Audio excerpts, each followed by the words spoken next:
അപ്പോൾ ഏതായാലും ഒരു അരവണ പായസം നമുക്ക് കിട്ടി. അതൊന്നും അങ്ങോട്ട് പൊട്ടിച്ചിട്ട് ഒന്ന് കഴിച്ച് നമുക്ക് അങ്ങോട്ട് സമാധി അടയാം.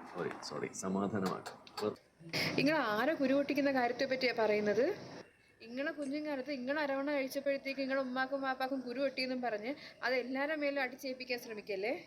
ഒന്നും ഇല്ലെങ്കിൽ ഇത്രയും പ്രായമായില്ലേ, ആ പ്രായത്തെങ്കിലും ഒന്ന് മാനിച്ചൂടെ? ഈ ലോകം മുഴുവനും എത്രയോ കോടി ആളുകൾ വിശ്വസിക്കുന്ന ഒരു മതത്തെ ഇങ്ങനെ അധിക്ഷേപിക്കാനും ഇങ്ങനെ കുരു പൊട്ടിക്കാൻ നടക്കാനും നിങ്ങൾക്ക് എന്താ പറയാ, ഒരു ലേശം ഉളുപ്പില്ലേ? നിങ്ങൾക്ക് ഇത്രയും പ്രായമായതിലോ അല്ലെങ്കിൽ നിങ്ങൾ വലിയ ഡോക്ടറും കൊണാണ്ടറും ആണെന്ന് പറഞ്ഞതിലോ ഒരുപാട് വിദ്യാഭ്യാസം ഉണ്ടെന്നുണ്ടെന്ന് ഒരു കാര്യമില്ല. ആദ്യം വേണ്ടത് പരസ്പരം അത് ആരെയായാലും ഒന്ന് ബഹുമാനിക്കാൻ പഠിക്കുക. അയ്യോ പാപം, കഷ്ടം. പ്രിയമുള്ള പ്രേക്ഷകരെ, നിങ്ങളുടെ അയലത്ത് വീട്ടിലെങ്ങാനും മുലയൂട്ടുന്ന അമ്മച്ചിമാരുണ്ടെങ്കിൽ ഇത്തിരി മുലപ്പാൽ വാങ്ങി ഈ കുഞ്ഞുവാവയ്ക്ക് ഇത്തിരി കൊടുക്കണേ. ഒന്നും അറിഞ്ഞൂടാത്തൊരു ചേച്ചി അകത്ത് പെറ്റ് കിടക്കുമെന്ന് പറഞ്ഞതുപോലെ ഈ പൊന്നുമോടെ അവസ്ഥ. ഒന്നും അറിയത്തില്ല, ഒന്നും കണ്ടിട്ടില്ല, ഒന്നും കേട്ടിട്ടില്ല.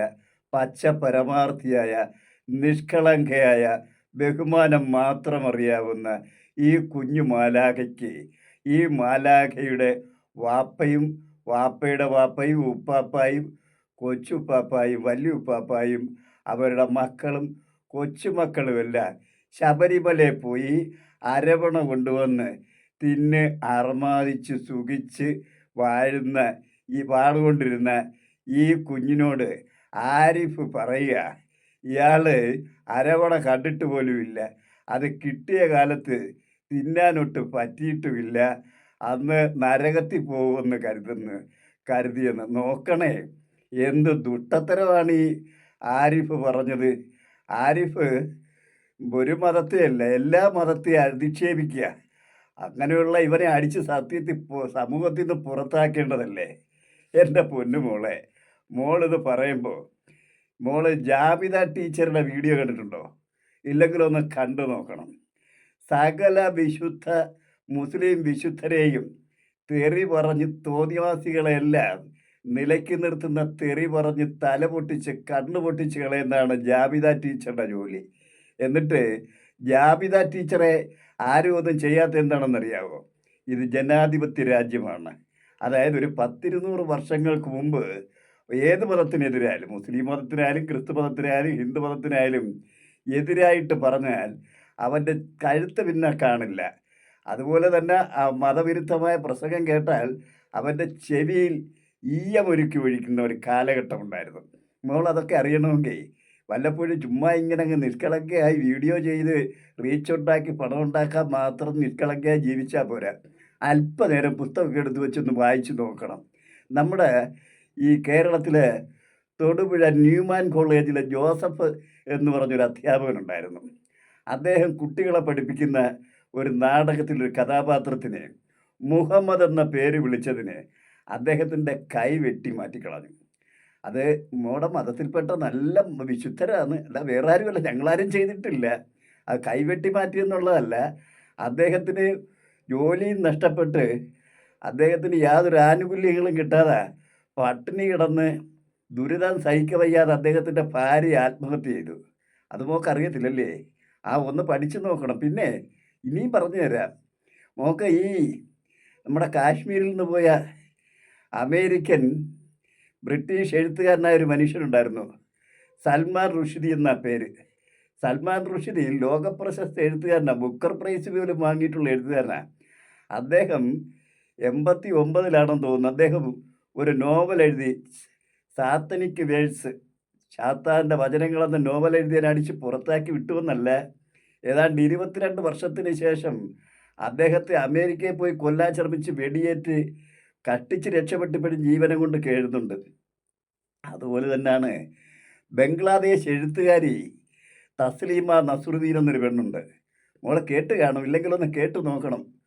അവർ ലജ്ജ എന്ന് പറഞ്ഞൊരു നോവൽ എഴുതിയതിന് ബംഗ്ലാദേശ് ജീവിക്കാനൊക്കത്തില്ല. ഇപ്പോൾ നാട് വിട്ട് ഓടി ഇന്ത്യയിലും അതുപോലെ മറ്റു രാജ്യങ്ങളിലും പോയി ജീവിക്കുകയാണ്. ഈ മുസ്ലിം ഭീകരവാദികളല്ല, മുസ്ലിം വിശുദ്ധരുടെ, മോൾ ആരാധിക്കുന്ന ഈ മുസ്ലിം വിശുദ്ധരായ നല്ല മനുഷ്യരുണ്ടല്ലോ, അവരുടെ കൈ കിട്ടി അവർ കൊല വിളിക്കും. ഇതാണ് ലോകത്തിൻ്റെ അവസ്ഥ. വീഡിയോ ചെയ്യുമ്പോൾ ഇത്തരം കാര്യങ്ങൾ കുറച്ചുകൂടെ ഒന്ന് പഠിച്ചു വെക്കണം. ഇനി കേരളത്തിൻ്റെ തന്നെ കാര്യങ്ങൾ മോളൊന്ന് കേട്ടു നോക്ക്, ഇതൊന്ന് കേട്ടു നോക്ക്, അപ്പോഴറിയാം.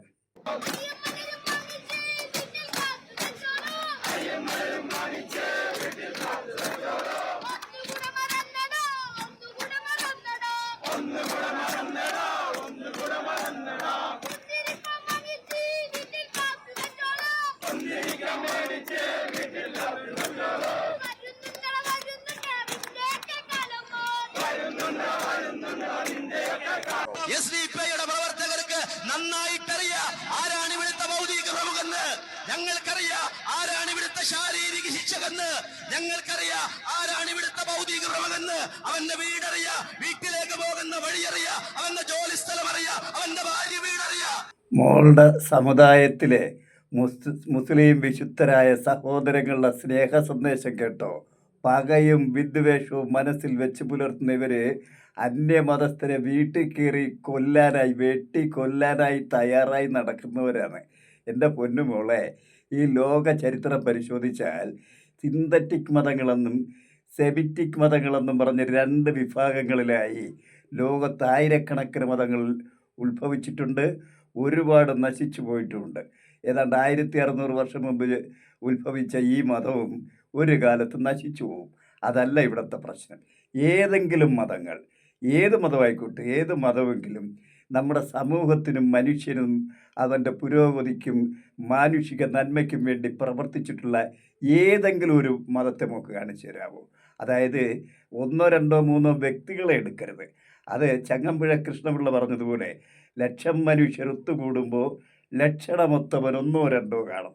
അങ്ങനെ 1, 2 പേരെയല്ല, പൊതുവായി മതത്തെ എടുത്തുകൊണ്ട് ഈ മതം, ഞങ്ങളുടെ മതം സാമൂഹ്യ നന്മയ്ക്കും പുരോഗതിക്കും വേണ്ടി പ്രവർത്തിക്കുന്ന മതമാണെന്ന് എൻ്റെ മുന്നിൽ തെളിയിച്ചു തന്ന മോക്ക് ഈ അങ്കിളൊരു സ്വർണ്ണ മോതിരം തരാം.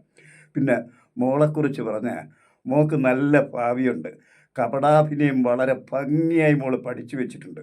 വളരെ നല്ല ഫേസ് ആക്ഷൻ, വളരെ നല്ല ഡയലോഗ് പ്രസൻറ്റ്, എല്ലാം കൊണ്ടും മോള് ഫീൽഡിൽ വിജയിക്കും. പക്ഷേ പേര് ഓർമ്മ വരാത്ത ഒരു മഹാകവി പാടിയ ഒരു വരി മോൾക്ക് നന്നായി ചേരും. അതാണ് മോളുടെ ജീവിതം. എന്താണെന്ന് പറയട്ടെ. തക്കം പോലെ തക്കറായത് പറയുന്ന സാമർത്ഥ്യത്തെ നമുക്ക് തൽക്കാലം സ്ത്രീ എന്ന് വിളിക്കാം. മോളൊരു നല്ല സ്ത്രീയാണ്. ഇഷ്ടം പോലെ ഇത്തരം ചിന്താഗതികളായി മോൾ നീണാൾ വാഴട്ടെ എന്ന് ആശംസിച്ചുകൊണ്ട് ഗുഡ് ബൈ.